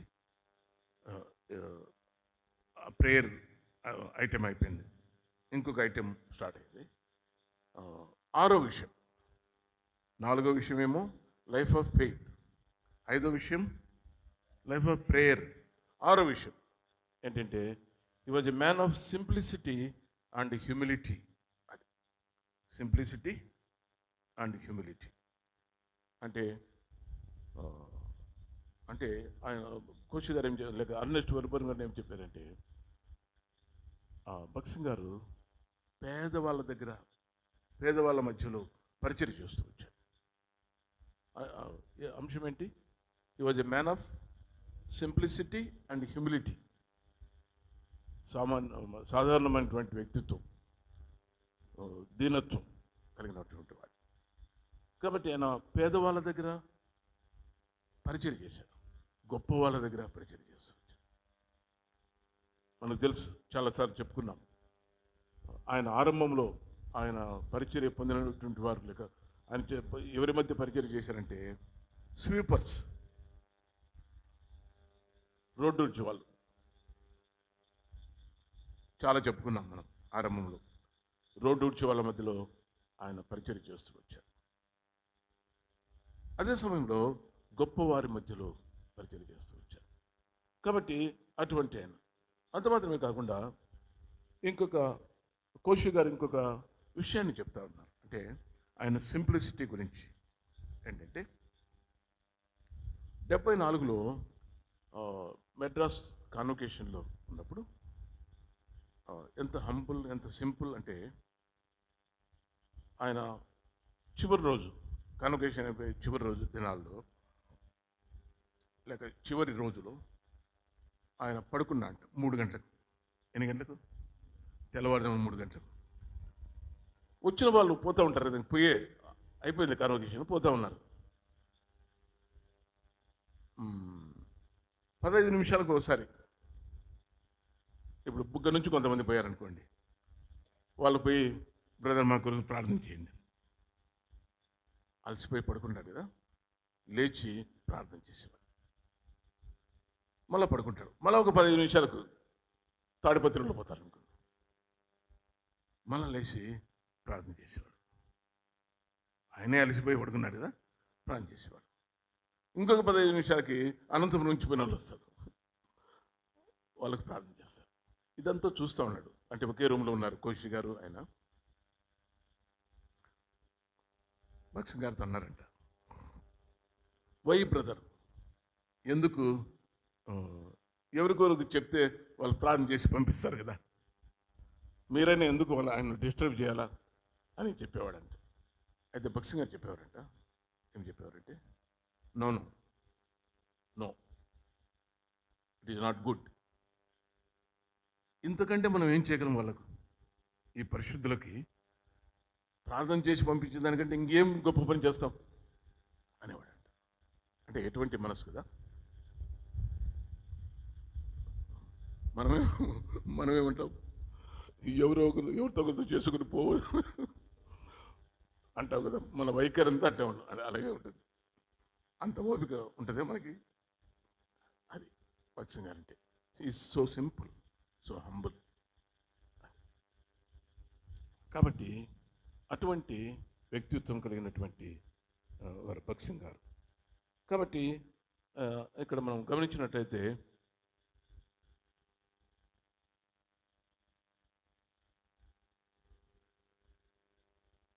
భక్సింగ్ గారు ప్రతి ఒక్కరిని ఆ, ఒకే విధానంలో ఆ, పరిచర్య చేస్తూ వచ్చారు. ప్రతి ఒక్కరి కొరకు, విశ్వాసులందరి కొరకు ఆయన పరిచర్య చేస్తూ వచ్చారు. సమానంగా పేదవాళ్ళు కానీ గొప్పవాళ్ళు కానీ. అలాగా భగత్ సింగ్ గారి యొక్క సింప్లిసిటీ, హంబుల్నెస్. చివరికి వచ్చేసరికి 7వ విషయం ఏంటంటే, he was loving, caring and hospitable. అంటే ప్రేమ కలిగిన వాడు, తర్వాత ఆ, బాధ్యత కలిగిన వాడు. కేరింగ్ అంటే చింతించేవాడా? చింతించేవాడంటే కేరింగ్ అంటే శ్రద్ధ తీసుకునేవాడు. ఒక విధంగా పౌలు చెప్పినట్లు, తిమోతిని గురించి ఏం చెప్పాడు పౌలు? ఈయనలాగా మీ గురించి, మీ క్షేమ విషయమై, అది మీ క్షేమ విషయం, అది భగత్ సింగ్ గారి జీవితంలో అదే కనబడుతుంది. కాబట్టి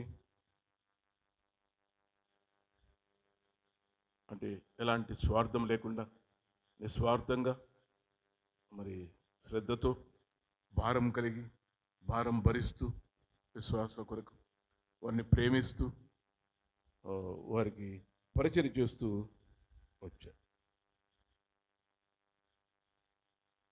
ఒకవేళ ఏదైనా మీటింగ్లో ఎవరైనా కనపడలేదంటే చాలా వరకు ఆయన ఎంక్వైరీ చేసేవాడు,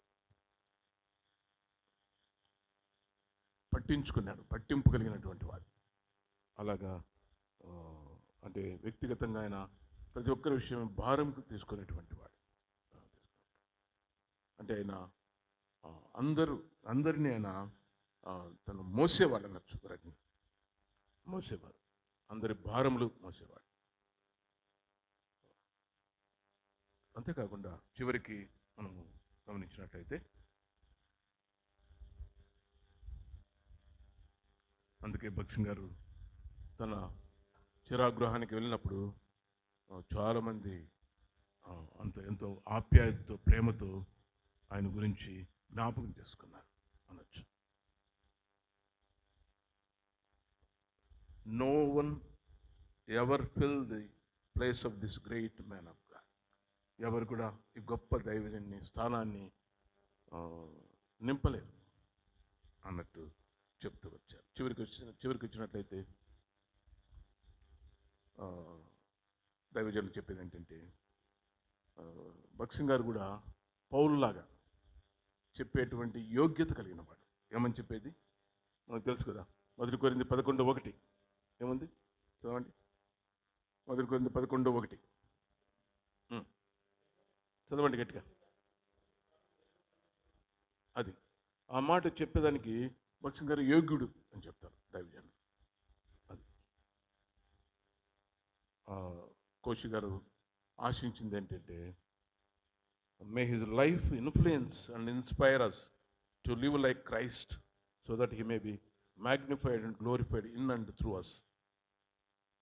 కాబట్టి భగత్ సింగ్ గారి యొక్క జీవితము అది మనల్ని ఇన్ఫ్లుయెన్స్ చేయాలి, ఇన్స్పైర్ చేయాలి.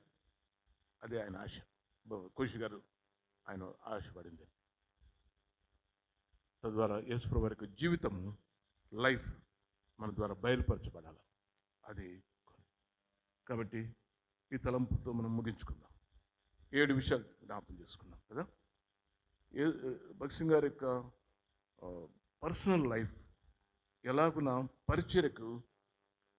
పరిచర్య విషయంలో సహాయం చేస్తూ, లేక పరిచర్య విషయంలో నడిపిస్తూ వచ్చిందో, పరిచర్య ఫలవంతమైనదిగా జరిగిందో తన యొక్క లైఫ్ని బట్టి అని మనము చెప్పుకుంటూ వచ్చాం. కాబట్టి ఈ 7 విషయాలు మన జీవితంలో పనిచేస్తూ ఉండాలి. కాబట్టి ప్రభు అలాగా మనకు సహాయం చేసి, మనల్ని సిద్ధపరిచి, మనల్ని పురికొల్పి నడిపించడం కాక ప్రార్థన చేసుకుందాం.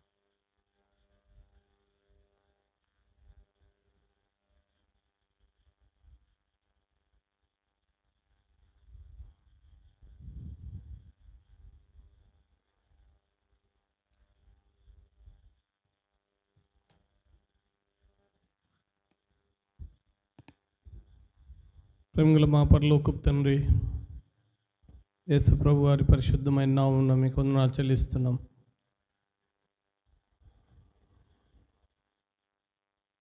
దాసుడు దైవజనుడు భక్సింగ్ గారి యొక్క జీవితములో అనేకమైనటువంటి ఆత్మీయమైన విషయాలు మీరు మాకు తెలియపరుస్తూ వచ్చినందుకు మీకు స్తోత్రాలు. మీ దాసుని యొక్క పర్సనల్ స్పిరిచువల్ లైఫ్ను బట్టి మీరు ఎన్నో అద్భుతమైన ఆశ్చర్యకరమైన కార్యాలు మీరు జరిగిస్తూ వచ్చినారు. మీకు స్తోత్రములు. అనుకూల పరిస్థితుల్లో, ప్రతికూల పరిస్థితుల్లో సహితము ఎంతగా మీ దాసుడు మీ మీద ఆధారపడచ్చు ప్రార్థిస్తూ, ప్రభువా మీ మహిమ కొరకు మీ దాసుడు మిమ్మల్ని సేవిస్తూ వచ్చినాడు. మీరు మాకు జ్ఞాపకం చేస్తున్నందుకు మీకు స్తోత్రాలు. దయగల తండ్రి, మీ దాసుని యొక్క విశ్వాసముతో కూడిన జీవితం, ప్రార్థనతో కూడిన జీవితం ప్రభువా, సాధారణమైనటువంటి జీవితం, సాత్వికముతో కూడినటువంటి జీవితం ప్రభువా, దేవుని ప్రజల విషయమై కలిగినటువంటి ప్రేమ కలిగిన జీవితం, పట్టింపు కలిగినటువంటి జీవితం ప్రభువా, దేవుని ప్రజల విషయమై చింతించేటటువంటి జీవితం మీద ఆసనంలో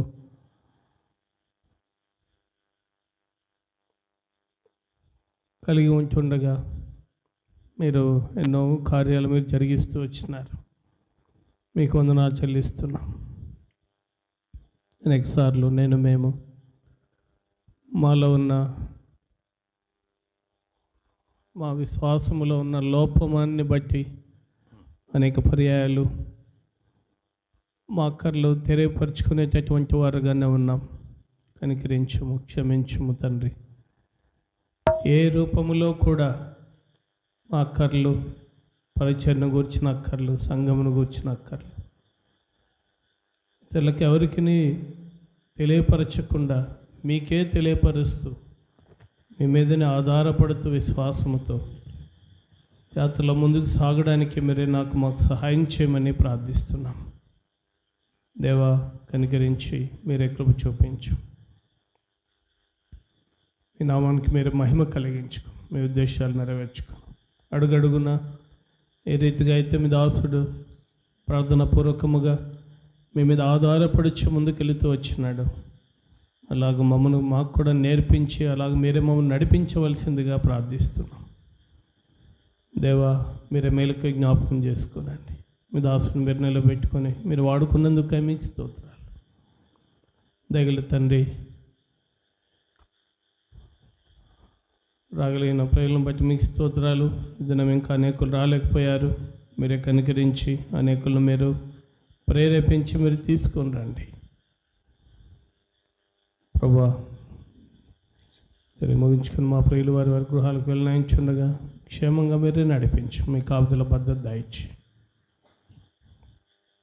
రాత్రి మీరు అక్కడ ఉన్నట్లయితే మీరు ఆకుల్లో మేము విశేషంగా ఎత్తబడితో సహాయించి భీమవరంలో ఈరోజు నుంచి కాన్వకేషన్ స్టార్ట్ అయింది ప్రభువా.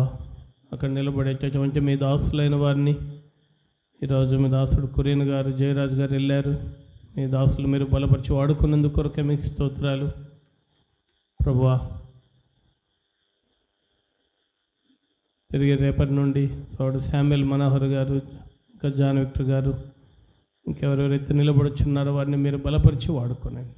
తిరిగి రేపటి నుంచి నిడదవల్లో ప్రత్యేక కోడికల మీద దాసుడు జయరాజన్న వెళ్చుండగా 3 దినాలు మీరే బలపరిచి అభిషేకించి మీరే వాడుకోనండి. మీ నామానికి మహిమ కలిగించుకోనండి. దయగల తండ్రి, ముఖ్యంగా ప్రార్థిస్తున్నాం. ఎవరైతే మా ప్రియులు ఆయా శరీర బలహీనతలతో అనారోగ్యాలతో ఉంటున్నారో మీరే వారిని కనికరించి బలపరిచి అభిషేకించి మీరే వాడుకోనండి. వారి అక్కర్లు తీర్చండి, వారి ఆరోగ్య సమస్యలు పరిష్కారం చేయండి, మీ స్వస్థత దయచేయండి. వందనము చెల్లిస్తూ మీకే అప్పగించుకుంటూ మా రక్షకుడైన యేసు ప్రభు వారి పరిశుద్ధమైన నామమున స్తుతించి ప్రార్థించి వేడుకొంచున్నాము తండ్రి. ఆమేన్. ఆమేన్. మన ప్రభు అయిన యేసుక్రీస్తు వారి కృప, తండ్రి అయిన దేవుని ప్రేమ, పరిశుద్ధాత్మనికి అన్యోన్య సహవాసం చేరిన మనకు సకల పరిశుద్ధులందరికీ ఇప్పుడు ఎల్లప్పుడు సదాకాలం తోడైండును గాక. ఆమేన్. శిష్యులముగా విశ్వాసముతో